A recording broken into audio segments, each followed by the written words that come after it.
Hello students, once again I welcome you all to this video lecture series और आज हम unit number 4 start करेंगे जो कि यूनिट है हमारा ट्रांसफॉर्मर्स। यहाँ हमको पढ़ना है सिंगल फेज ट्रांसफॉर्मर्स। तो यूनिट 3 तक हमने क्या पढ़ा? यूनिट 2 में हमने पढ़ा डीसी जनरेटर्स, यूनिट 3 में हमने पढ़ा डीसी मोटर्स, और ये दोनों जो थे ये क्या थे? रोटेटिंग मशीन्स थे। बट हमारा जो यूनिट नंबर 4 और 5 जो हमको पढ़ना है that is single phase transformer and 3 phase transformer, ये जो दोनों यूनिट है या ये जो डिवाइस है ट्रांसफॉर्मर, ये क्या है? Static device. नाउ यहाँ मैं 2 शब्द लिखा, rotating machines and static device. ठीक है, रोटेटिंग और स्टैटिक तो उसके कैरेक्टरिस्टिक्स पर है, बट यहाँ पर गौर कीजिए, मशीन्स और डिवाइस। मशीन मैंने जनरेटर और मोटर्स के लिए लिखा, बट डिवाइस किसके लिए लिखा? ट्रांसफॉर्मर्स के लिए। इसका मतलब ये हो रहा है कि transformer is not a machine.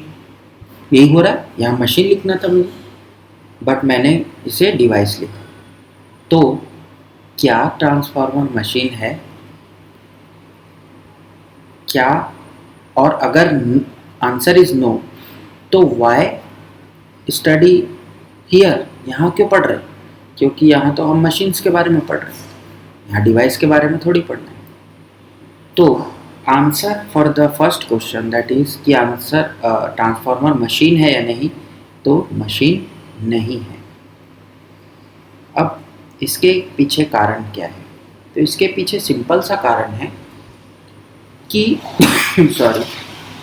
जो भी मशीन होगा वो क्या करेगा? एनर्जी कन्वर्जन, इनपुट आउटपुट में एनर्जी को कन्वर्ट कराएगा। ठीक है, बट ट्रांसफॉर्मर में हम देखेंगे या देखते हैं कि input is also same, output is also same, energy conversion नहीं हुआ, इसे हम मशीन नहीं बोल पाएंगे। तो अगर ये मशीन नहीं है तो फिर इसे पढ़ना क्यों, और यहाँ क्यों पढ़ना मशीन्स में? सी, ऑल्दो ट्रांसफॉर्मर जो है वो हमारा क्या है? मशीन नहीं है, it is a device, just a device, but इसमें कहीं ना कहीं एनर्जी कन्वर्जन होता है, energy is converted, but input output की एनर्जी सेम रहती है। एनर्जी कन्वर्जन होगा इंटरनली, कहीं देखेंगे कहाँ, क्यों, कैसे, और इनपुट आउटपुट की एनर्जी सेम होती है, बट इट इज स्टडीड, ये पढ़ा जाता है किसके अंडर में? मशीन्स के ही अंडर में, डिवाइस होने के बावजूद भी, क्योंकि इसमें इंटरनली कहीं ना कहीं एनर्जी कन्वर्जन प्रिंसिपल जुड़ा हुआ है। क्लियर? तो समझ में थोड़ा आपको आ गया होगा। नाउ हम बात करेंगे हमारे ट्रांसफॉर्मर्स की। बहुत अच्छा टॉपिक है और आपको बार बार ये पढ़ने को मिलेगा जब भी आप और अदर सब्जेक्ट से स्टडी करेंगे। तो लेट्स सी, देखिए यहाँ 2 शब्द मिल कर के बने हैं, या 2 शब्द हैं यहाँ, ट्रांस प्लस फॉर्मर्स। अब आप इसके बहुत सारे मतलब निकाल सकते हैं, अर्थ बन सकता है। सबसे पहला अर्थ, ट्रांस का मतलब होता है चेंज, फॉर्मर का मतलब होता है प्रीवियस या पहले, फॉर्मर का मतलब पहला, पूर्व। तो जो भी इसको पहले मिलेगा उसको ये क्या करेगा? चेंज करेगा और आगे भेज देगा। इसका एक अर्थ हुआ। देन सेकंड इसका आप ले सकते हैं ट्रांसफॉर्मेशन। और फॉर्मेशन। ट्रांस का मतलब अगेन चेंज, फॉर्मेशन का मतलब आप जानते हैं क्रिएशन, ठीक है, फॉर्म करना, बनाना। तो ये कुछ को चेंज करके कुछ बना देता है, कुछ को बढ़ा देता है, कुछ को घटा देता है। तो इस तरीके से ये क्या करेगा, कन्वर्जन ना करके ट्रांसफॉर्मेशन करता है। क्लियर है? तो transformers are the static device. अब इसका सबसे पहले हम डेफिनेशन लिखते हैं कि सबसे पहले डेफिनेशन ये है, अगर मैं लिखूं कि first point is it is a static device. Static device का मतलब स्थिर उपकरण है। Second, transforms voltages from one circuit to another। Voltage को क्या करेगा, ट्रांसफॉर्म करेगा। यहाँ करंट भी किसी किसी में लिख सकते हैं, बट वोल्टेज होगा तो करंट ऑब्वियसली होगा। तो transforms voltage from one circuit to another, एक परिपथ से दूसरे परिपथ में ये वोल्टेज को क्या करता है, बदलता है, परिवर्तित करता है। Third and important point, without change in frequency. Frequency में बदलाव किए बिना, आवृत्ति में कोई भी बदलाव नहीं करेगा। सो तीन इम्पॉर्टेंट पॉइंट्स हैं, तीनों पॉइंट्स में हमारा डेफिनेशन कंप्लीट है। ट्रांसफार्मर इज स्टैटिक डिवाइस, एक स्थिर उपकरण है जो कि वोल्टेज को ट्रांसफॉर्म करेगा, बदलेगा from one circuit to another circuit. और भी इसमें जोड़ना है तो ये जोड़ सकते हैं कि both the circuits are not electrically coupled, दोनों ही विद्युत रूप से या विद्युत उनमें क्या है, संपर्क नहीं है। और आवृत्ति को परिवर्तित किए बिना, वोल्टेज की जो इनपुट वोल्टेज की आवृत्ति है उसको परिवर्तित किए बिना। ठीक है, ये सारा डेफिनेशंस हम लोग को याद रहना चाहिए। तो नाउ ट्रांसफॉर्मर्स की बात करते हैं। सबसे पहले एक बेसिक सा मैं डायग्राम आपको दिखाता हूँ, जो आपने कभी पढ़ा भी होगा, देखा भी होगा, सुना भी होगा। ये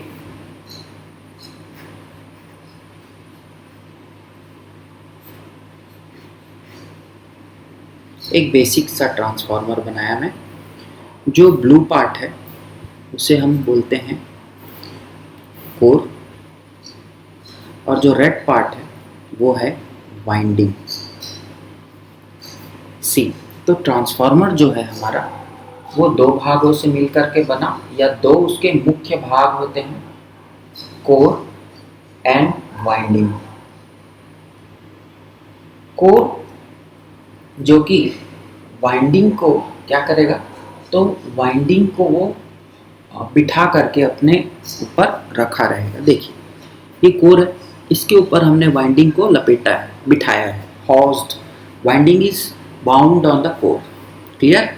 तो कोर और वाइंडिंग ये दो इंपॉर्टेंट भाग हैं हमारे ट्रांसफार्मर्स के। इसके अलावा अगर आप देखेंगे तो ये इंटरनल भाग है जो हमें दिखाई नहीं देता। अब अगर आप प्रैक्टिकल ट्रांसफार्मर्स की बात करेंगे तो उसको जब मैं पार्ट्स आपको बताऊंगा डिटेल में तब हम पढ़ेंगे, बट अभी आप इंटरनली इस ट्रांसफार्मर्स को ही देखेंगे। ये जो कोर होता है ये कुछ इस तरीके से बना होता है। ये जो बीच में आपको एक खिड़की दिख रही है इसे विंडो ही कहा जाता है, और यहाँ पर भी आपको एक विंडो दिखेगी। क्लियर? ये और ये कुछ इस तरीके से, और यहाँ जो बचा हुआ जगह है वहाँ पर वाइंडिंग्स को लपेटा जाता है और यहाँ पर फिर सूटेबल कनेक्शंस किए जाते हैं। तो कोर और वाइंडिंग आपको क्लियर है। कोर जो होगा वो आयरन से बना होगा, और अगर इसको मैं बहुत स्पेसिफिक बोलूँ तो सिलिकॉन स्टील ये मटेरियल यूज़ होता है। क्यों होता है आगे देखेंगे, अभी याद रखना है स्टील, सिलिकॉन स्टील नाम है। वाइंडिंग्स तो आपको पता है कॉपर से ही होगा, कॉपर की वाइंडिंग यूज़ होगी, सेकेंड बेस्ट कंडक्टर। तो इस टाइप का कुछ कंस्ट्रक्शन आपको ट्रांसफार्मर्स में दिखेगा। नाउ यहाँ बात करें, यहाँ हम क्या लगाएंगे, यहाँ हम लगा देते हैं सप्लाई, इनपुट, इनपुट इसे इनपुट, और यहाँ पर हम लगा देते हैं एक लोड। लोड आप लोग समझते होंगे, लोड का मतलब होता है जो पावर को कंज्यूम करे। तो लोड क्या करेगा, इस इनपुट पावर को जो ट्रांसफार्मर यहाँ इसको प्रोवाइड कराएगा उसको ये कंज्यूम करेगा। तो जो भी साइड इनपुट बनेगी या सप्लाई साइड होगी उसे हम क्या बोलेंगे, प्राइमरी।